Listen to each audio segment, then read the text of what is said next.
A você que se liga nas redes sociais do Jornal Tempo, na rádio Super Notícia FM, hoje o Café com Política recebe Henrique Meirelles, ex-ministro da Fazenda, pré-candidato à presidência da República pelo MDB. Ministro, muito bem-vindo, é um prazer recebê-lo, obrigado pela presença. É um prazer enorme estar aqui, falar com os telespectadores e os leitores do jornal e ouvintes da rádio. E é um momento muito importante para o Brasil, para o país, um momento decisivo agora em 2018, onde nós vamos decidir quais são os rumos do país. Se vamos voltar atrás, se vamos prosseguir, fazer as reformas fundamentais e garantir uma rota de crescimento para o Brasil. Portanto, é um momento muito importante, agradeço o convite e vamos conversar um pouco aí sobre o país e tudo aquilo que precisa ser feito e tudo aquilo que já foi feito no Brasil para garantir uma vida melhor para os brasileiros. Nesta entrevista com a gente, a presença de Ricardo Correia, editor de política do Jornal Tempo. Muito obrigado mais uma vez pela constante presença conosco aqui no Café com Política, Ricardo. Eu que agradeço, Rodrigo. Obrigado, ministro, pela presença. Muito obrigado. Bom, ministro, para começar, qual o grande mote dessa pré-campanha do senhor e que deve se replicar durante a disputa deste ano? O grande mote é exatamente garantir o crescimento do país, tá? Garantir que o Brasil não volte atrás, não volte ao tempo de recessão e de aumento de desemprego. E, ao mesmo tempo que nós precisamos garantir que o país continue a crescer, nós precisamos também de fazer as reformas fundamentais para garantir que essa taxa de crescimento aumente. Não só crescer, mas crescer mais rápido e, em última análise, garantir que o padrão de vida dos brasileiros, de fato, aumente nos próximos anos. Para isso, é necessário um presidente e um governo comprometido com as mudanças que começaram a ser feitas no país, que tiraram o Brasil da recessão que se encontrava e garantir que o que precisa ainda ser feito para que o país volte a garantir que esse crescimento se mantenha e aumente, de fato seja implantado no país. Esse é o mote fundamental da campanha, isto é, vamos gerar crescimento com mais emprego e mais renda para os brasileiros.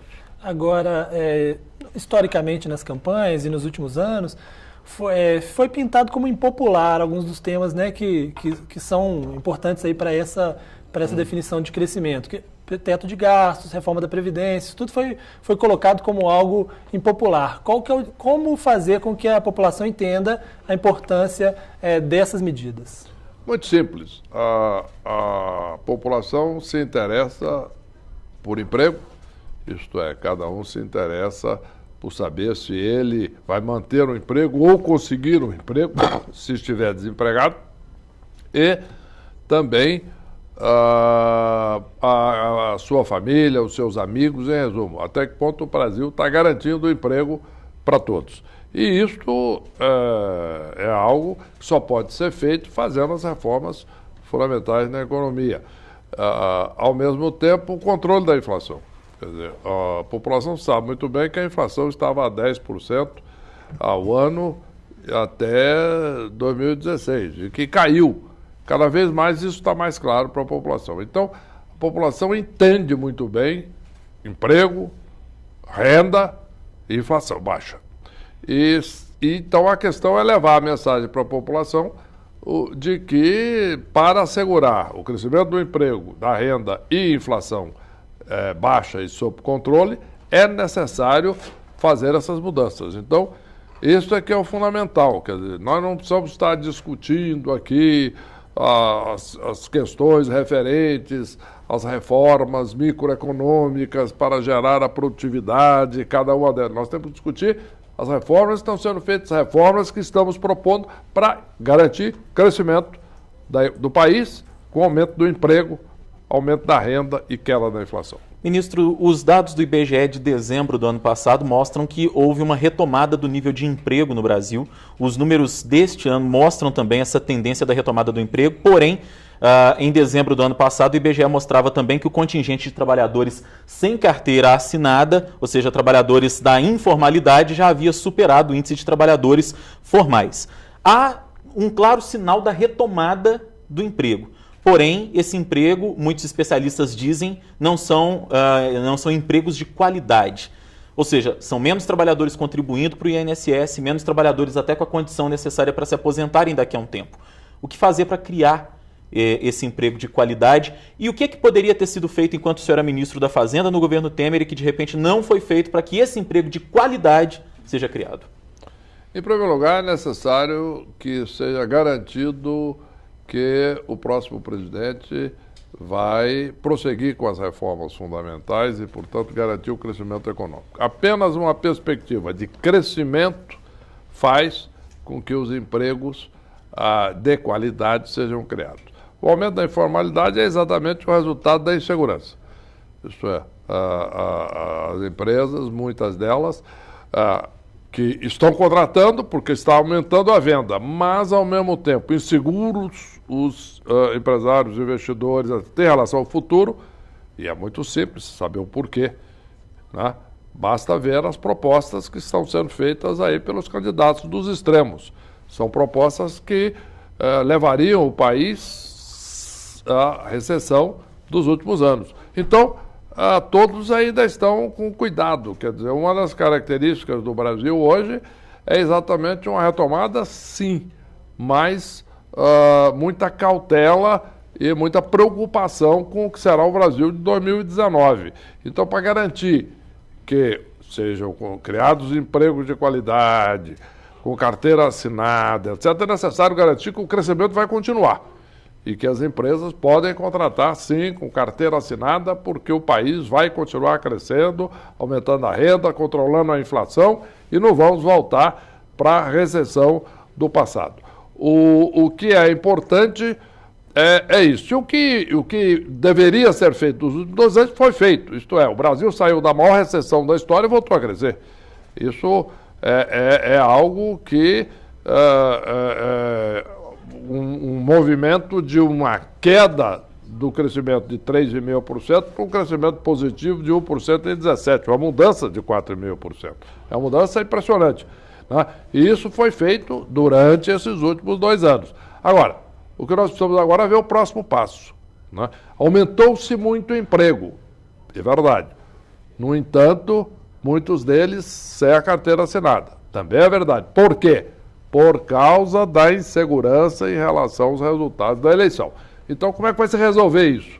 Muito simples. Tendo um resultado na eleição que dê confiança a todos que o Brasil vai seguir na direção certa. Agora, nós temos 2 fatores no âmbito externo que, em tese, poderiam pressionar a inflação. Um dólar subindo de forma consistente e os combustíveis também por conta do preço do petróleo.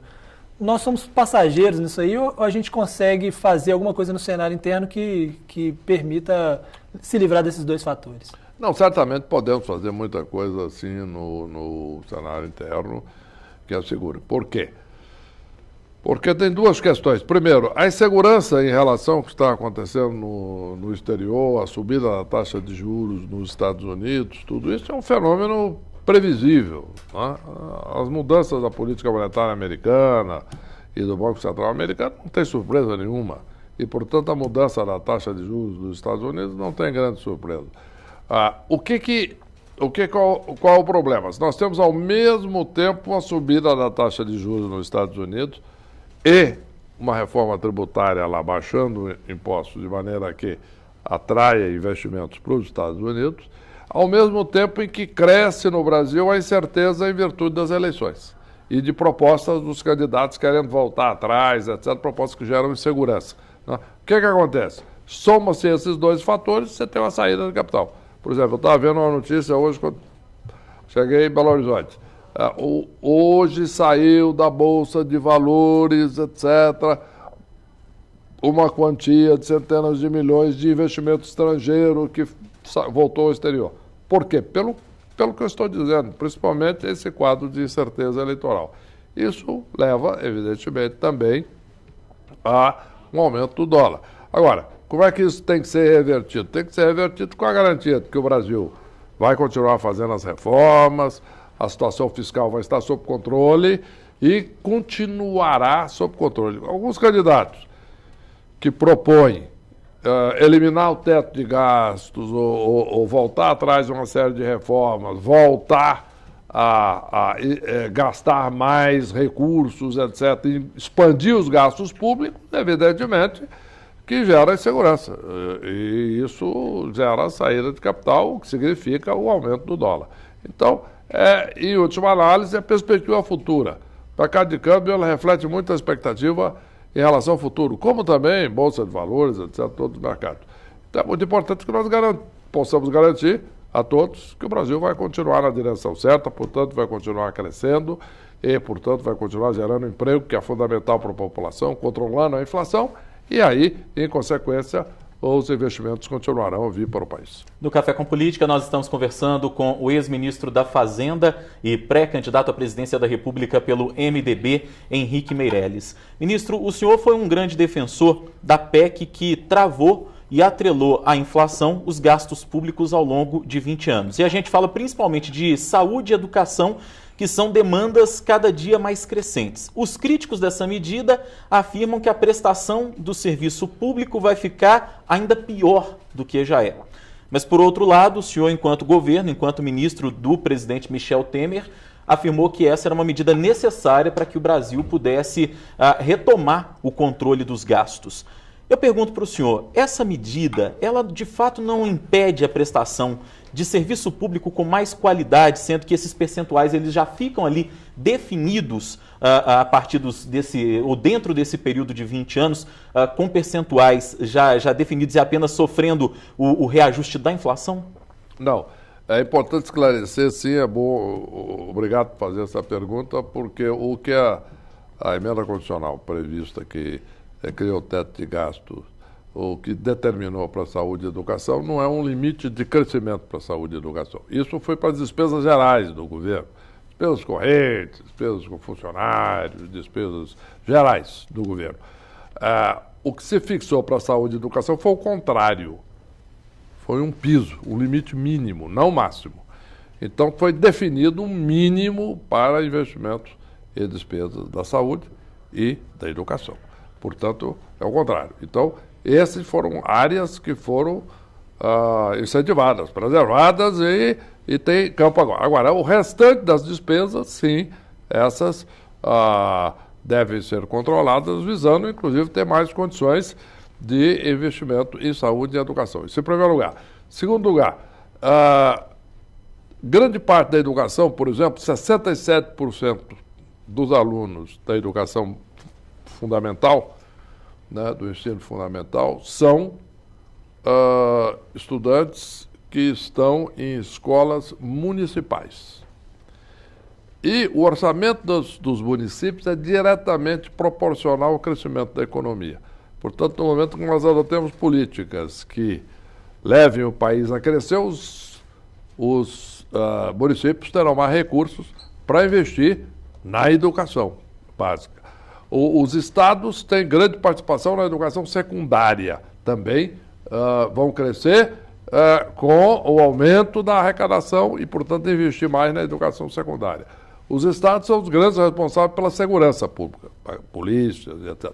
Portanto, vão arrecadar mais e ter condições de investir mais em segurança. E não há teto de gastos para municípios, para estados, etc. Portanto, o que há é condições do Brasil crescer mais, estados e municípios arrecadarem mais, poderem investir mais, portanto, em educação, em segurança, em saúde municipal e saúde dos órgãos estaduais. Além da saúde federal, né, a saúde garantida e provida por instituições do governo federal e, ao mesmo tempo, o ensino, que é a educação que é patrocinada pelo governo federal. Mas, em resumo, isso está garantido, né, um mínimo. E estados e municípios vão ter arrecadação crescente e, portanto, investimentos muito maiores em saúde e educação e segurança. O senhor citou aí 2 vezes já a questão dos extremos nessa eleição, né? E o risco, a insegurança que eles trazem. Num desses extremos, certamente, num desses extremos está o PT. E o senhor participou como presidente do Banco Central no governo Lula. Por que imaginar que seria hoje um governo do PT seria muito diferente daquele governo Lula? Em primeiro lugar, é importante dizer que quando o então eleito presidente Lula me convidou para ser presidente do Banco Central, ele me perguntou: Meirelles, você aceita ser presidente do Banco Central? E, número um, e antes disso ele perguntou: é possível controlar a inflação no Brasil, estabilizar a economia? Eu digo: sim, é possível, e mostrei como podia ser feito. Segundo, eu disse a ele: olha, eu posso aceitar, sim, ser presidente do Banco Central, mas com um compromisso de absoluta independência. Portanto, isso foi um acordo feito antes do início do governo, e nós agimos com total independência, e isso garantiu inflação baixa, garantiu estabilidade e garantiu, portanto, o crescimento da economia e do emprego. Agora, evidentemente, o programa do PT é completamente diferente e, de fato, eu acredito que tudo aquilo que estão propondo, se implementado de novo, ia ter o mesmo resultado do governo anterior, né? Que o governo de 2011 até 2016, que aplicou essas políticas, a economia foi para baixo, o desemprego subiu e a inflação subiu. O senhor está se referindo, obviamente, ao governo da presidente Dilma Rousseff. Bom, ministro, a gente viveu aí desta segunda para terça-feira uma greve de caminhoneiros em vários estados do Brasil, inclusive aqui em Minas Gerais, com estradas bloqueadas, enfim, transtornos diversos. E eles reclamam muito da questão do aumento dos combustíveis, em especial do diesel. Mas aqui a gente está sofrendo também com os aumentos constantes da gasolina, e muito se culpa a Petrobras por essa política de preços nova que foi implantada a partir do governo Temer. Sendo Henrique Meirelles presidente da República, como seria a política de preços da Petrobras? Seria mantida como tem sido feita hoje? Em primeiro lugar, é importante dizer que o preço da gasolina é feito de diversos componentes, né? Tem o preço da Petrobras, que é o preço, em última análise, do petróleo internacional, que está subindo de preço, e tem todos os impostos, né, que vão adicionalmente ao preço da Petrobras. O importante aqui é nós olharmos exatamente essa questão dos impostos. Na medida em que nós possamos aplicar todas as políticas de controle de gastos, tá, nós teremos condições de diminuir, por exemplo, no caso da gasolina, os impostos, né? O imposto do CID, por exemplo, que é um imposto federal e etc. Em resumo, o segredo aqui vai ser aplicar as políticas fundamentais de controle da despesa pública, que já, inclusive, estamos discutindo, já falamos sobre elas, teto de gastos, etc. Aplicando isso, nós teremos condições, aí sim, de baixar os impostos da gasolina, e baixando os impostos da gasolina, controlar o aumento de preço. Isto é o fundamental, preservando a saúde da Petrobras, porque no passado o que aconteceu foi que a Petrobras quase quebrou, tá, como companhia. Praticamente estava em situação que só não teve problemas graves porque é de controle e tem garantia implícita do Tesouro Nacional. Mas, em última análise, a Petrobras hoje está restaurada, está indo bem, etc. Agora, o importante é manter a saúde da Petrobras e, ao mesmo tempo, através do controle dos impostos, controlar o preço da gasolina, do óleo também. O senhor está indo participar de um evento do MDB, o senhor é pré-candidato do MDB, há outras, né, houve um momento que foi colocado o nome do presidente Michel Temer também, e a gente sabe que o MDB é muito dividido, né, em cada lugar tem uma realidade muito diferente. Como conciliar aí essas realidades tão diferentes num partido que é considerado por muitos uma federação partidária numa campanha eleitoral? É muito simples. Nós temos aí um projeto que é um projeto vitorioso de recuperação da economia brasileira, e a nossa mensagem, a MDB é uma mensagem. O MDB agora tem uma oportunidade histórica de ganhar as eleições para presidente da República, e nós acreditamos que temos condições, portanto, de ter um projeto vitorioso com o MDB e continuar transformando o país. Esse é um discurso que o senhor fala para a militância do MDB, que é muito diversa, conforme disse o Ricardo. Agora a pergunta é a seguinte: para o eleitor como um todo, o governo Temer é um governo altamente impopular, e o senhor é um governo, o senhor é o candidato ou pré-candidato representante desse governo. Qual vai ser o discurso para tentar se aliviar desse peso de ser o candidato de um governo que é impopular? Não, eu não sou o candidato do governo, como eu não sou o candidato do mercado, eu sou o candidato do crescimento, do emprego e da renda, né? E essa é a mensagem à população. A inflação está controlada, Vamos mostrar isso à população. O crescimento do emprego está aí.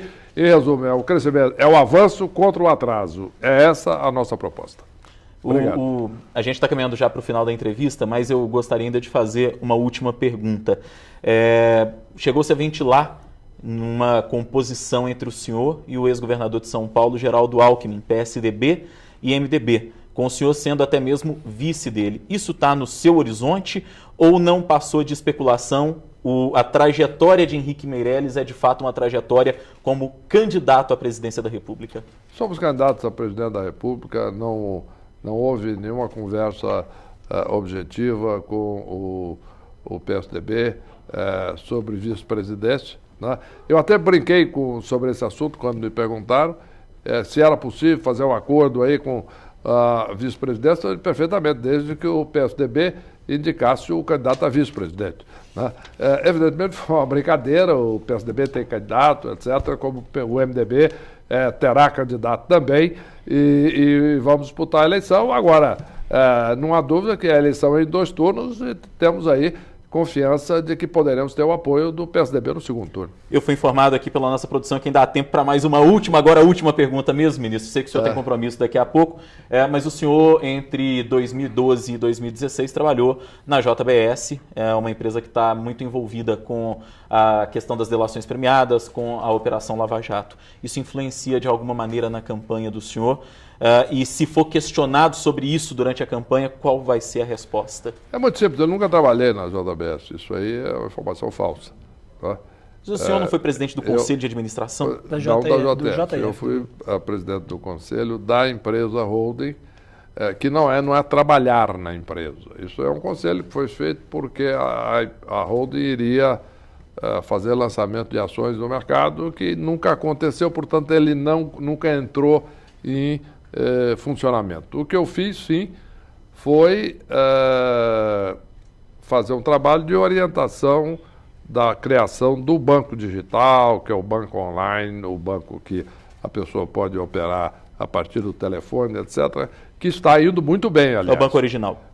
E, ao mesmo tempo, naquele período, eu fui presidente do Conselho do Lazard Americas, e que é um grande banco de investimento americano, e que foi a minha função principal. Fui também membro do Conselho do Lloyd's of London, que é uma empresa bicentenária, que é basicamente a Bolsa de Seguros de Londres, que é a maior do mundo, e etc. Em resumo, eu tive uma série de funções, inclusive a orientação da construção do Banco Digital. Portanto, e a minha carreira, ela foi, a maior parte do tempo, foi 30 anos, eu trabalhei no Banco de Boston, que aliás tinha agência muito bem sucedida aqui em Belo Horizonte, um banco de reputação inquestionável, com presença no mundo inteiro, e a minha carreira é uma carreira absolutamente inquestionável, com uma reputação a toda prova. Portanto, esta é uma das áreas onde eu vou ter muita tranquilidade e segurança na campanha. Muito bem, a gente está chegando ao final desse bate-papo, então, com Henrique Meirelles, ex-ministro da Fazenda, pré-candidato à presidência da República pelo MDB. Muito obrigado por essa entrevista, por ter nos feito essa visita, e a gente aguarda, quando for oficialmente candidato, já que ainda é pré-candidato, uma nova visita para que a gente possa conversar a respeito dos rumos do Brasil. Muito obrigado. É uma satisfação enorme ter conversado com vocês e com todos os leitores, ouvintes e telespectadores do grupo. Ricardo Corrêa, editor de política do Jornal O Tempo, sempre participando conosco do Café com Política. Muito obrigado pela participação mais uma vez. Muito obrigado mais uma vez. Obrigado, ministro. Obrigado. A você que nos acompanhou, muito obrigado. Você acompanha também essa entrevista de Henrique Meirelles nas páginas do Jornal O Tempo, além, claro, da Rádio Super 91.7 FM. Até a próxima.